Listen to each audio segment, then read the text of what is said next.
So here's the question of the day. If light, which previously was thought of as being a wave, light or energy is a wave, it has wavelength, it has frequency. If light now has particle-like characteristics, light comes in discrete packets called photons. If light has this wave-particle duality about it, why does it stop there? Why don't super small particles then have wave-like characteristics associated with them? So there's a group of scientists, deBroglie being one of them, that started to consider the possibility that super small particles, they're particles, have a wave-like nature to them. We can assign a wavelength to super small particles.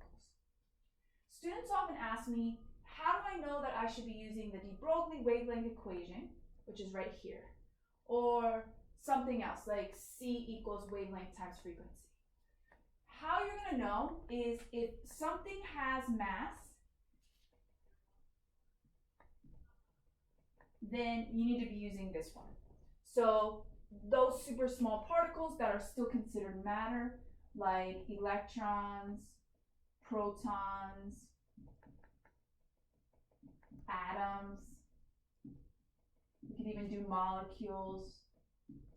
Anything that's non-visible, it would be appropriate to describe by quantum mechanics and explore the possibility that it has a big enough or an observable wavelength associated with it. As part of our equation, we have wavelength.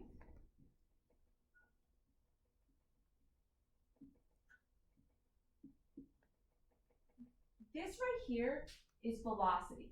So make sure you're plugging in velocity and not frequency. And then we have Planck's constant.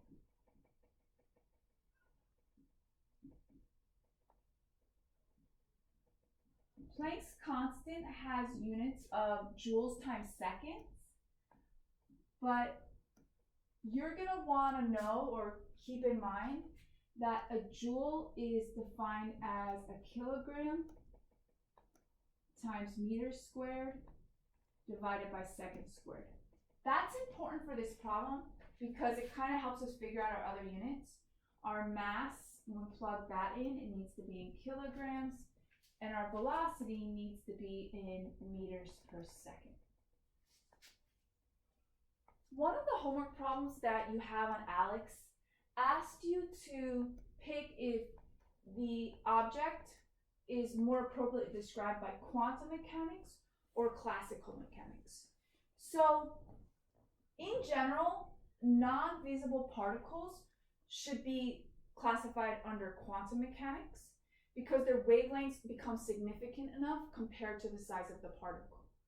Anything that you can see, you're all right using classical mechanics and you don't have to worry about all this jazz. However, what they do in ALEX to drive us insane is they actually give us a different value for Planck's constant. We're in an alternative universe.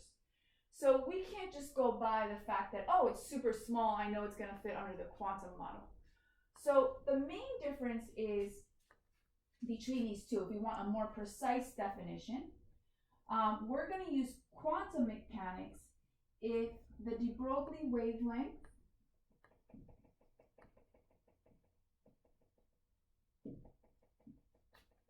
is larger than the object that we're studying. It's almost like the wave nature takes over in that case. And then you'd use classical mechanics if the deBroglie wavelength is much smaller than our object.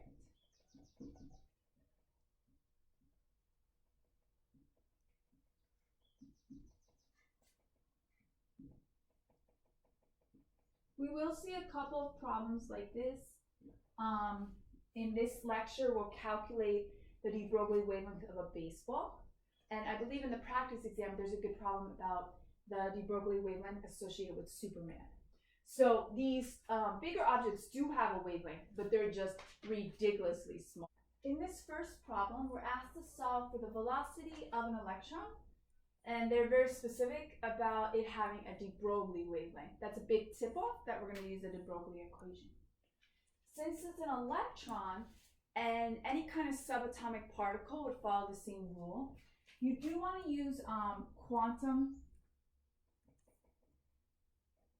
quantum model to describe what's going on.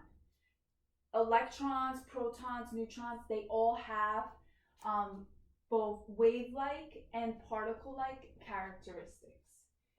So let's start with the equation. So from the previous section, we know that the de Broglie wavelength is equal to Planck's constant divided by mass times velocity. Here I'm solving for velocity. So I'll start my work off by isolating velocity. I'm going to cross multiply. So I have wavelength times mass times velocity equals Planck's constant.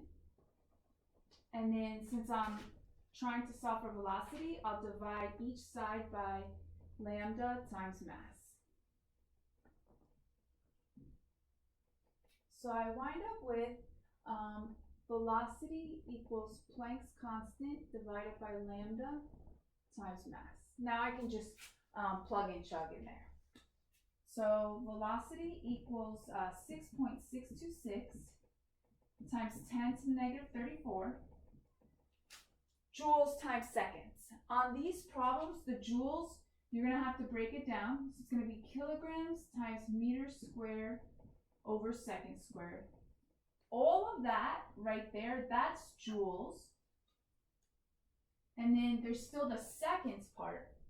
So what happens on these is that one of the seconds goes away in the denominator, and the seconds of joules times seconds goes away completely.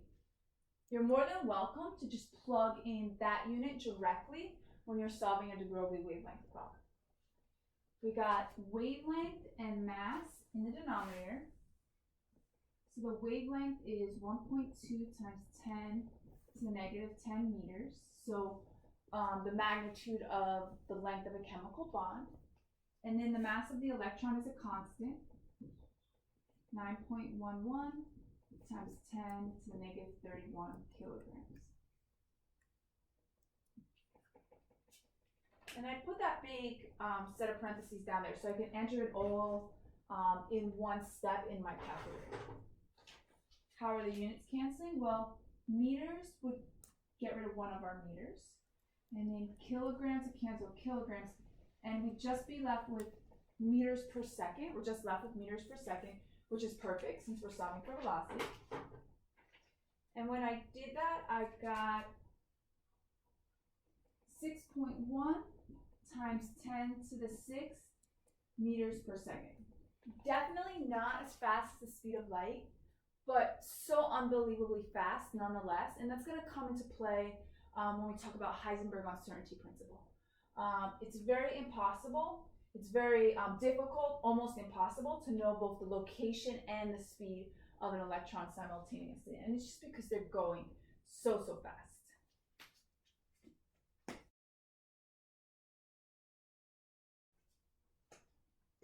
In this problem, we're asked to solve for the de Broglie wavelength of an electron.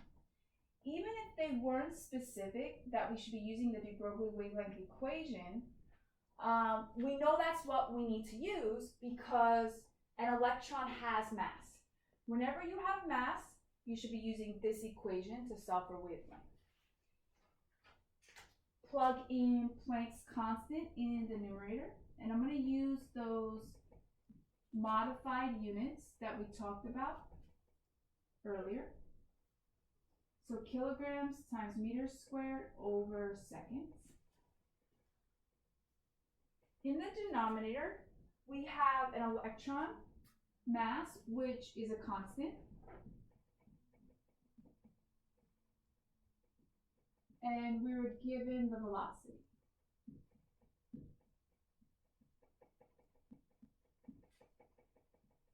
let's look at how all those units are canceling out. Kilograms with kilograms, seconds with seconds, and one of the meters. We're just left with a single meters, which is perfect because we're solving for wavelength. So I got 5.39 times 10 to the negative 9 meters.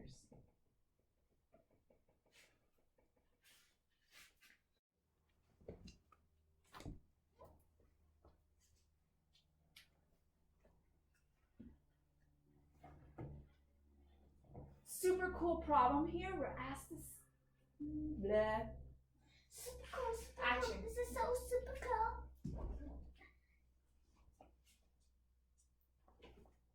Super cool problem here. We're asked to consider the wavelength of a baseball. Before we jump into the problem, we need to fix some of these units. Our mass, when we're using the deBroglie equation, always needs to be in kilograms. So I'll fix that first.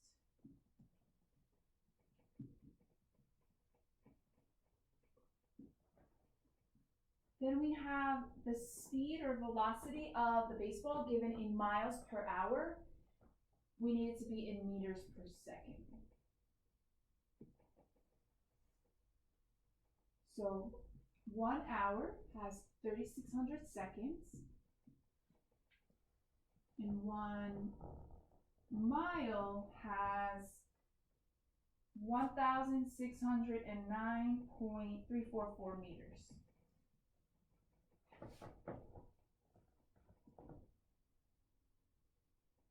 And so meters per second, I got 42.4688. Now we can start plugging our values into the deBroglie wavelength equation. Planck's constant in the numerator.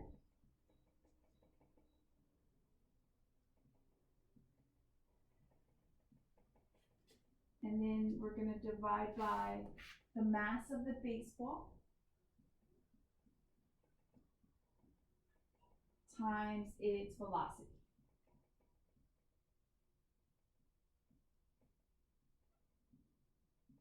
Always check to see that your units are canceling properly. It's a good indication if you set up the problem correctly. So I'm just left with a single meter, which is perfect for wavelength. I got an incredibly small number. So the wavelength was 1.1 times 10 to the negative 34 meters. In the one of the previous problems, number 12, they told us that the wavelength of a chemical bond is 1.2 times 10 to the negative 10 meters. So this is just so much smaller. We can't see this. This number is ridiculous. And so that is proof that, or that's indication that something that's visible by the human eye, such as a baseball, is more appropriately described using classical mechanics rather than any kind of quantum model. There's a question there. Why is the wave nature of matter not important for a baseball? And the reason is because this is undetectable. Even with the fanciest equipment in the world, we still couldn't detect the wave nature of the baseball.